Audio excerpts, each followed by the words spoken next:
तो गाइस आज हम कॉल का पे ऑफ देखेंगे।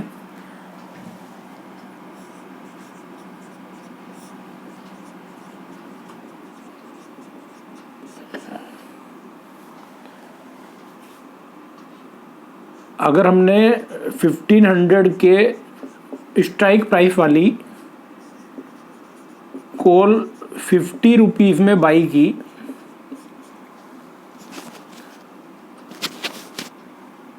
तो हमारा ब्रेक इवन पॉइंट हुआ 1550। यानी हमारे पास एक नया फॉर्मूला आ गया यहाँ पर। ये डिफरेंस है तो इसको हम यहाँ पर कहीं पर लिख लेते हैं। ब्रेक इवन पॉइंट ये बायर के पॉइंट ऑफ से है। वैसे तो ब्रेक इवन पॉइंट बायर और सेलर के लिए एक ही है, क्योंकि जो बायर का प्रॉफिट होगा वो सेलर का लॉस होगा और जो सेलर का प्रॉफिट होगा वो बायर का लॉस होगा। तो strike price plus premium, call के केस में स्ट्राइक प्राइस हमारी 1500 की है और 50 रुपये का हमने प्रीमियम पे किया तो 1550 हमारा ब्रेक इवन पॉइंट हुआ। यानी 1550 से ऊपर जाएगा तो हमें प्रॉफिट होगा एज ए बायर, और 1550 से ऊपर जाएगा तो सेलर को लॉस होगा। पुट के केस में ब्रेक इवन पॉइंट होगा स्ट्राइक माइनस प्रीमियम। स्ट्राइक में भी प्रीमियम माइनस करेंगे। जैसे वहाँ पर 1500 रुपये की स्ट्राइक प्राइस थी और अगर हमने पुट 50 रुपये की बाई की तो पुट में 1450 का हमारा ब्रेक इवन पॉइंट होता। 1450 से ऊपर जाने पर 1450 से नीचे जाने पर हमें लॉस होता, हमें प्रॉफिट होता और सेलर को लॉस होता।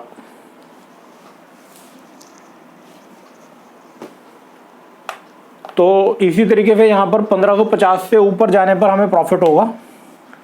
तो अगर स्टॉक 1600 रुपये जाता है तो हमें 100 रुपये मिलेंगे, लेकिन 50 रुपये हम पहले ही दे चुके तो हमें 50 रुपये का प्रॉफिट होएगा।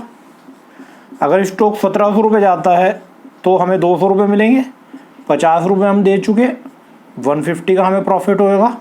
अगर स्टॉक 1800 रुपये जाता है, यानी स्टॉक की लास्ट थर्सडे 3:30 पर एक्सपायरी 1800 रुपये होती है, तो 300 रुपये मिलेंगे। 50 रुपये हमने प्रीमियम के दे दिए, हमें 250 रुपये का प्रॉफिट होएगा। इसी तरीके से अगर 1900 रुपये जाता है तो 400 रुपये मिलेंगे। 50 रुपये हमने दे दिए, हमें 350 रुपये का प्रॉफिट होएगा। अगर स्टॉक 1500 रुपये ही रहता है तो हमारा नेट लॉस 50 रुपये का है। अगर स्टॉक 1400 रुपये रहता है तो हमारा नेट लॉस 50 रुपये का है। अगर स्टॉक 1300 रुपये रहता है तो भी हमारा नेट लॉस 50 रुपये का है। यानी बायर के लिए जो रिस्क है वो लिमिटेड टू प्रीमियम है और प्रॉफिट अनलिमिटेड है।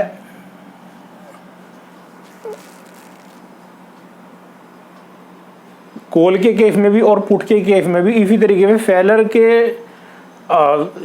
यहाँ पर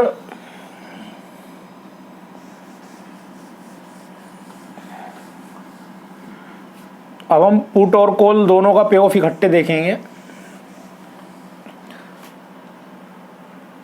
तो ये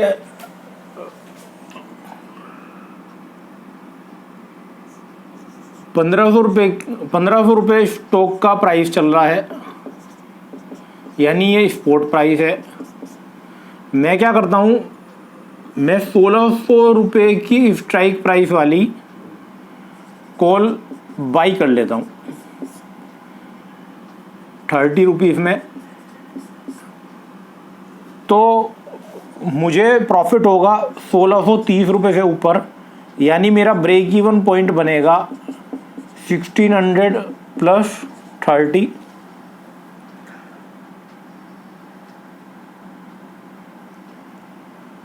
और एक सौदा और मैं इकट्ठे ही कर लेता हूँ। मैं क्या करता हूँ कि 1400 रुपये की पुट बाई कर लेता हूँ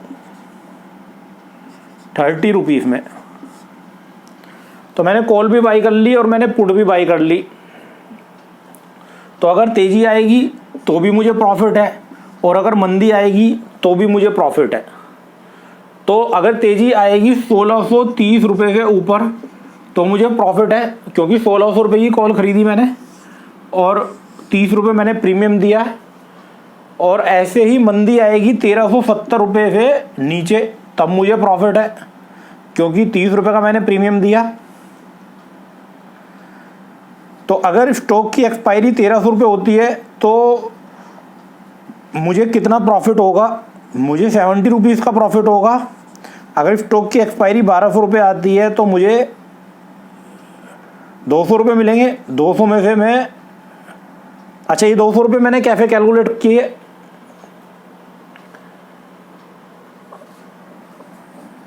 पुट के केस में जो भी मेरा प्रॉफिट है is equal to strike price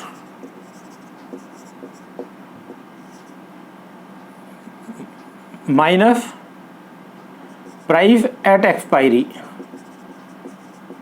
तो ये भी हम लिख लेते हैं, यहाँ पर लिख लेते हैं पुट के केस में profit is equal to strike price minus price at expiry.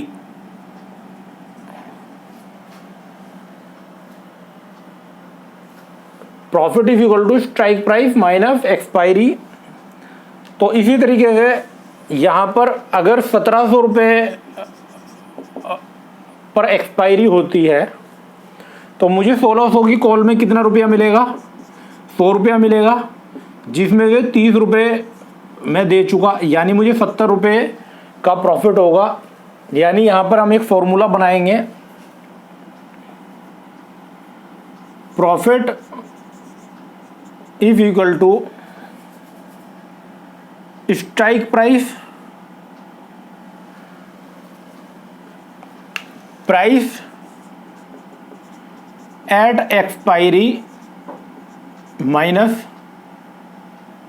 Strike price. तो जैसे यहाँ पर एक्सपायरी पर प्राइस 1700 रुपये है और स्ट्राइक 1600 रुपये की थी, तो हमें 100 रुपये मिले। तो ये 100 रुपये हमारा प्रॉफिट नहीं है। इसमें से अभी हमें 30 रुपये जो हमने प्रीमियम के पे किए वो हमें लेस करने हैं। तो यहाँ पर हमने लिखा profit is equal to price at expiry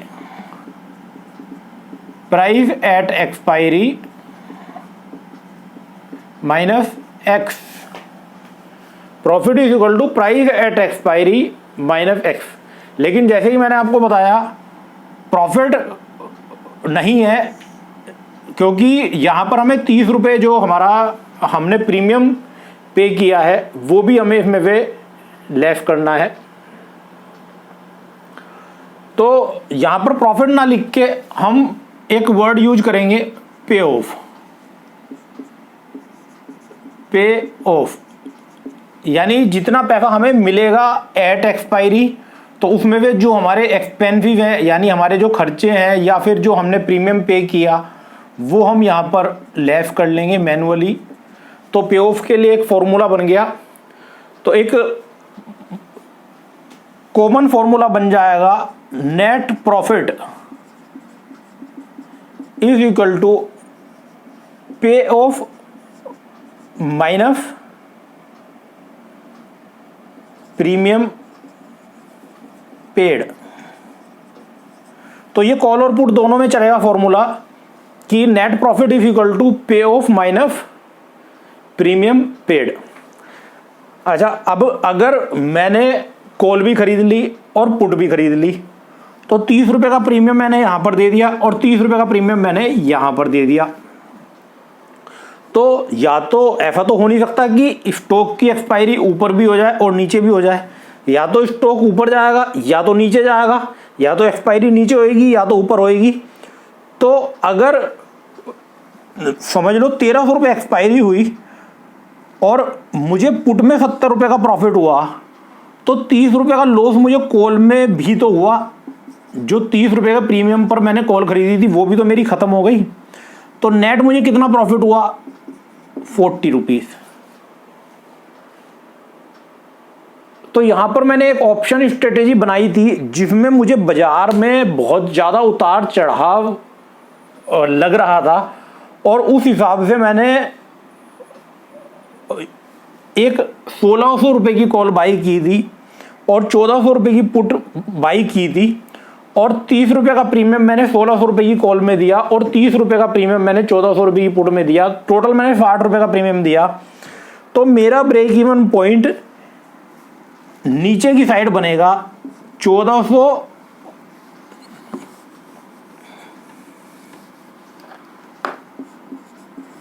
minus 60 यानी 1340 रुपये, और ऊपर के साइड ब्रेक इवन पॉइंट बनेगा मेरा 1600 की कॉल खरीदी थी हमने 30 रुपये में, तो ऊपर के साइड हमारा ब्रेक इवन पॉइंट बनेगा प्लस 60 इक्वल टू 1660 रुपये। यानी स्टॉक अगर 1660 रुपये से लेके 1340 रुपये के बीच में एक्सपायरी देता है तो हमें कोई प्रॉफिट नहीं होगा एज ए बायर। तो आप कहोगे कि जी 1500 रुपये का स्टॉक चल रहा है, 160 रुपये ऊपर और या फिर 160 रुपये नीचे, एक महीने में 10% की मूवमेंट थोड़ी सी मुश्किल है और शायद यहाँ पर प्रॉफिट नहीं आएगा। तो बिल्कुल सही बात है, हो सकता है कि 10% का मूवमेंट ना आए और आपको इसमें प्रॉफिट ना आए। तो ये हमने बायर के पॉइंट ऑफ व्यू से ये स्ट्रेटेजी बताई थी। तो जैसे कि मैंने आपको बताया, जो बायर का प्रॉफिट है वो सेलर का लॉस है और जो सेलर का प्रॉफिट है वो बायर का लॉस है। तो आपने ये स्ट्रेटेजी खरीदी, किसी ने बेची, तो अगर स्टॉक 1340 रुपये से लेके 1660 रुपये के बीच में रहता है तो उसको 60 रुपये का प्रॉफिट है। और अगर आपको लगता है कि स्टॉक इसी बीच में रहेगा तो आप बायर ना बन के सेलर भी बन सकते हैं। आप ये बेच सकते हैं, ये पूरा जो ऑप्शन है इसको आप बेच सकते हैं, और उस केस में इस बीच में अगर स्टॉक रहता है तो आपको प्रॉफिट रहेगा। अगर स्टॉक इससे ज़्यादा ऊपर या नीचे जाता है तो एक बार हम सेलर के पॉइंट से भी देख लेते हैं। तो सेलर के पॉइंट से हमने क्या किया, हमने 1500 रुपये रिलायंस का स्पॉट प्राइस है, यानी रिलायंस का शेयर अभी 1500 रुपये चल रहा है, और हमें लगता है कि बाज़ार में इंडिया चाइना का कुछ या तो युद्ध होगा या तो नहीं होगा, कोरोना के बहुत ज़्यादा केस बढ़ जाएंगे या तो नहीं बढ़ेंगे, कुछ भी होगा। लेकिन जुलाई मंथ में वोलेटिलिटी ज़्यादा होगी और उतार चढ़ाव ज़्यादा होगा। या तो रिलायंस का शेयर 1800 रुपये चला जाएगा या तो रिलायंस का शेयर वापस 1200 रुपये आ जाएगा।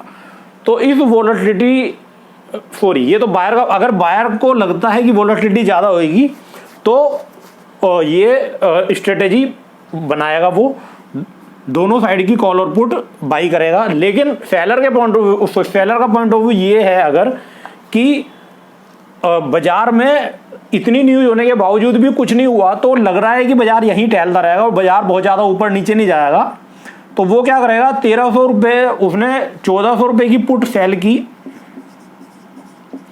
30 रुपये में, और 1600 रुपये की कॉल सेल की 30 रुपीज़ में। 1400 रुपये की पुट सेल की और 1600 रुपये की कॉल सेल की। तो टोटल प्रीमियम कितना ले लिया उसने, 60 रुपीज़। यानी अगर 1000 शेयरों का लॉट हुआ तो 60,000 रुपये उसने प्रीमियम ले लिया। यानी अब अगर स्टॉक की एक्सपायरी 1600 रुपये से लेकर 1400 रुपये के बीच में होती है तो उसको 1000 शेयरों में पूरे 60,000 रुपये का फ़ायदा है। ठीक है जी। तो 60 रुपये का प्रीमियम उसने यहाँ पर 30 रुपये दोनों साइड ले लिया, तो ये 60 रुपये हम यहाँ पे माइनस कर देंगे, 1340 रुपया ब्रेक इवन पॉइंट नीचे की तरफ बन गया, और 1540 रुपया ब्रेक इवन पॉइंट, सॉरी 1660 रुपया ब्रेक इवन पॉइंट ऊपर के साइड बन गया। 1340 नीचे की साइड और 1660 रुपये ऊपर की साइड। तो अब हम एक बार पे ऑफ देख लेते हैं। अगर स्टॉक की एक्सपायरी 1000 रुपये आती है तो कितना लॉस होगा उसको, 660 रुपया इंटू 1000, 6,60,000 रुपये का लॉस होगा। तो सेलर, अगर आप सेलर बनने की सोच रहे हैं तो ये बहुत ज़्यादा रिस्की है, लेकिन फिर भी 80 to 90% सेलर को प्रॉफिट होता है, क्योंकि स्टॉक अगर इस बीच में एक्सपायरी देगा तो जब सेलर को प्रॉफिट होता है, लेकिन सेलर बनना रिस्की है, तो करें क्या। तो आप ये कर सकते हैं कि आपने ये पेयर बनाया और इस पेयर को आप कहीं पर हैज कर लें। हैज का मतलब ये है कि जैसे अगर आपने 1600 रुपये की कॉल सेल की और 1400 रुपये की पुट सेल की और आपने 60 रुपये का प्रीमियम लिया, तो आप कोई 1400 की पुट बाई कर लें या 1800 की पुट बाई कर लें, 1800 की कॉल बाई कर लें कि कोई स्टॉक में अगर अनएक्सपेक्टेडली बहुत ही ज़्यादा तेज़ी या बहुत ज़्यादा मंदी होएगी, तो फॉर एग्जांपल आपने यहाँ पर जैसे 1200 की पुट आपने मान लो 4 रुपये में बाई की या 2 रुपये में बाई की, और 1800 की कॉल आपने 4 रुपये में बाई की, तो आपको 8 रुपये यहाँ पर देने पड़ गए। तो ऑप्शंस में जब आप काम करेंगे तो आपकी strategy day by day change होती रहेगी। तो अभी हम एक बार ऐसी पे ऑफ देख लेते हैं, फिर कैसे काम करना है वो सब चीज़ें बाद में बताएंगे। तो अगर 1100 रुपये एक्सपायरी होती है, यहाँ पर देखो 1000 एक्सपायरी होती है, तो नीचे की साइड हमारा ब्रेक इवन पॉइंट 1340 था, ये ऊपर की साइड का ब्रेक इवन पॉइंट था, तो यहाँ पर हमें 340 रुपये का लॉस होता, यानी 3,40,000 रुपये का हमें लॉस होता। 1100 रुपये एक्सपायरी आई अगर, तो 240 रुपये के हिसाब से 2,40,000 रुपये का हमें लॉस होता।